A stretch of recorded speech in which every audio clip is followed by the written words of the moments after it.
सबसे पहले आपको हम बता दें कि कई अभ्यर्थियों का फ़ोन कॉल लगातार आ रहा है। उनका कहना है कि सप्लीमेंट्री रिजल्ट को लेकर जो सेकेंड फेज की बहाली में जो शिक्षक विभाग और बीपीएससी ने जिस प्रकार का खेल किया, जिस प्रकार का षड्यंत्र रचा, तो सारे मामलों पर आपको अपडेट करा दें कि सप्लीमेंट्री रिजल्ट को लेकर बहुत बड़ा प्रोटेस्ट कल होने जा रहा है। इसलिए जितने भी शिक्षक अभ्यर्थी मेरी बातों को सुन रहे हैं, कल तय सीमा पर अपने जगह-जगह पर आज आ जाएँ और कल जहाँ भी तय होगा प्रोटेस्ट, यानी कहने का मतलब कि लोकतांत्रिक तरीके से जो भी लड़ाई सप्लीमेंट्री रिजल्ट को लेकर लड़ी जानी है, उसके लिए 2 अप्रैल तय सीमा हुआ है। और जितने भी शिक्षक अभ्यर्थी हैं जो ये समझ रहे हैं कि पूरक परिणाम का डिमांड बिल्कुल जायज़ नहीं है, तो क्या शिक्षा विभाग ने 14,700 पदों की जो सूची भेजी थी, क्या सभी पदों पर पूरक परिणाम नहीं आने चाहिए थे? और 1 महीना तक इंतजार करने के बाद घालमेल किया गया और तीसरे फेज की बहाली की प्रक्रिया शुरू हो गई। तो साथियों, आपसे आग्रह है कि कल भारी से भारी संख्या में आए और जितने भी अभ्यर्थी मेरी बातों को सुन रहे हैं, राज्य के विभिन्न जिलों से अपनी मांगों को लेकर एकजुट होने का प्रयास करें।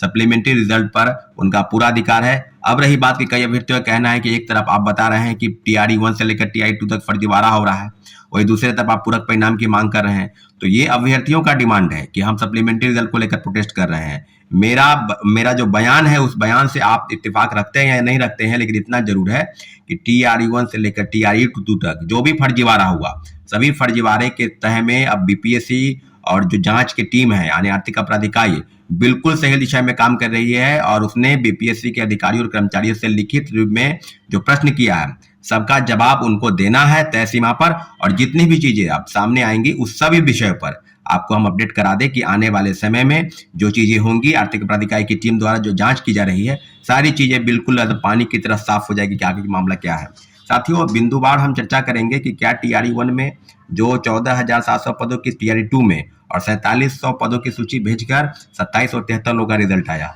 तो पूरक परिणाम में जो फर्जीवाड़ा हुआ, तो सारे मामलों पर जो तीसरे फेज की बहाली पर भंडाफोड़ हुआ,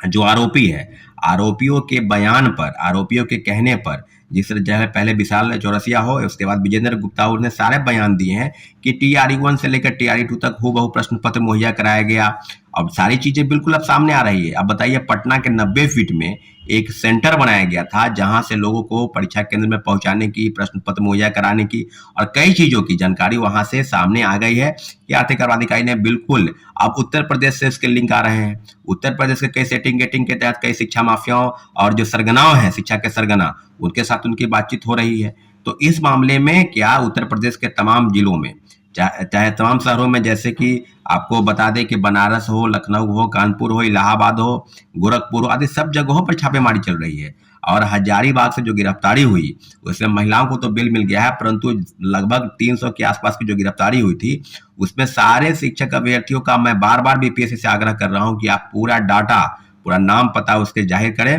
कि कौन-कौन लोग गिरफ्तार हुए हैं, उनका क्रमांक क्या है, किस सब्जेक्ट में वो परीक्षा में बैठने वाले थे, टीआरई 1 से लेकर टीआरई 2 तक जो भी फर्जीवाड़ा हुआ है, सारे का बिंदुवार चर्चा आपको हम बताते चले कि आने वाले समय में इस तरह की चीजें हो रही है। अब कहने की जरूरत नहीं है कि आर्थिक अपराध इकाई की टीम किस प्रकार से काम कर रही है, लेकिन इतना जरूर है कि अगर आप पिछले इतिहास को आप दोहराएंगे तो ये पाएंगे कि 67वीं पेपर लीक कांड में आप ये मानेंगे कि कई लोगों का नाम सामने आ रहा था। कभी पिंटू यादव का नाम आ रहा था, कोई आईएएस रंजीत का नाम आ रहा था, फिर डीएसपी पद पर तैनात रंजीत रजक का नाम सामने आया। उसमें सैकड़ों लोग की गिरफ्तारी हुई। अभी जो मामले सामने आ रहे हैं, उसमें रंजीत रजक सस्पेंड हो गए, फिर उनको कोर्ट में जेल गए, फिर उसके बाद वो फिर सस्पेंशन उनका रिवॉक हो गया, फिर वो ज्वाइन कर लिए। तो कई चीजें बिल्कुल अब इस सामने में है कि क्या 67वीं पेपर लीक कांड में कई जो बातें सामने आ रही थी, उस पर लीपापोती हो गया। तो क्या उसी प्रकार से क्या जो तीसरे फेज की बहाली पर लीपापोती होगा? तो लीपापोती का प्रयास किसी भी प्रकार से नहीं होने देंगे। आर्थिक अपराध इकाई बिल्कुल बेहतर काम कर रही है। अगर उन्हें खुली छूट मिली है तो बिल्कुल दूध का दूध और पानी का पानी एक हो जाना चाहिए, क्योंकि बीपीएससी के पूर्व चेयरमैन की भूमिका, उनके रहते हुए भी जिस तरह के कारनामे हुए और जिस तरह की चीजें टीआरई 1 से लेकर टीआरई 2 तक जो क्वेश्चन पेपर प्रिंटिंग प्रेस में छपने से पहले उन लोग के पास कैसे चला गया, क्या बीपीएससी अध्यक्ष के अलावा भी किनको पता था, नहीं पता था? परीक्षा नियंत्रक यानी परीक्षा एग्जामिनेशन कंट्रोलर की भूमिका पर, और सारे बिंदुओं पर जो जांच अगर आप पाएंगे तो यह पाएंगे कि आर्थिक अपराध इकाई की जो टीम है बिल्कुल बेहतर काम कर रही है, और सारे मामलों पर TRE 1 से लेकर TRE 2 तक सप्लीमेंट्री रिजल्ट पर दर्जनों याचिका दायर हो गई है, उसकी सुनवाई भी चल रही है। लेकिन जो हम लोग योग्य अभ्यर्थी जो हैं जिन्होंने ज्वाइन किया है उनको घबराने की जरूरत नहीं है, लेकिन इतना जरूर है कि TRE 1 से लेकर TRE 2 तक जो फर्जीवाड़ा हुआ, जिसकी शिकायत आर्थिक अपराध इकाई कर रही है और आर्थिक अपराध इकाई की रिपोर्ट का हम लोग इंतजार कर रहे हैं, उस रिपोर्ट के आधार पर हम जरूर माननीय उच्च न्यायालय जाएंगे और सारे लोगों पर जो बड़े पैमाने पर फर्जीवाड़ा डॉक्यूमेंट के आधार पर या सेटिंग गेटिंग के तहत बहाल हो गए हैं, वो आप समझ ले कि आपकी नौकरी किसी भी हाल में बचने नहीं जाएगी। हम लोग पूरा प्रयास कर रहे हैं कि माननीय उच्च न्यायालय के शरण में जाकर और सब मामलों की तहकीकात करें कि क्या TRE 1 से लेकर TRE 2 तक जो भी फर्जीवाड़ा हुआ बिंदुवार चर्चा होगी, और जितने भी योग्य अभ्यर्थी हैं वो सारे को घबराने की जरूरत नहीं है। लेकिन इतना जरूर है कि लड़ाई को अंतिम मकाम तक पहुंचाने के लिए माननीय उच्च न्यायालय जरूर जाना होगा। इसके लिए BPSC और आर्थिक अपराध इकाई की टीम जो जांच कर रही है उसके सारे बिंदुओं पर हम लोग चर्चा करेंगे, और आने वाले समय में जिस प्रकार से होगा, इसलिए पुनः आपसे आग्रह करते हैं कि सप्लीमेंट्री रिजल्ट की मांग को लेकर जो भी प्रोटेस्ट कल हो रहा है उसमें आप बढ़ चढ़ के हिस्सा लें और सरकार के समक्ष अपनी बातों को रखें साथियों। ठीक है, धन्यवाद।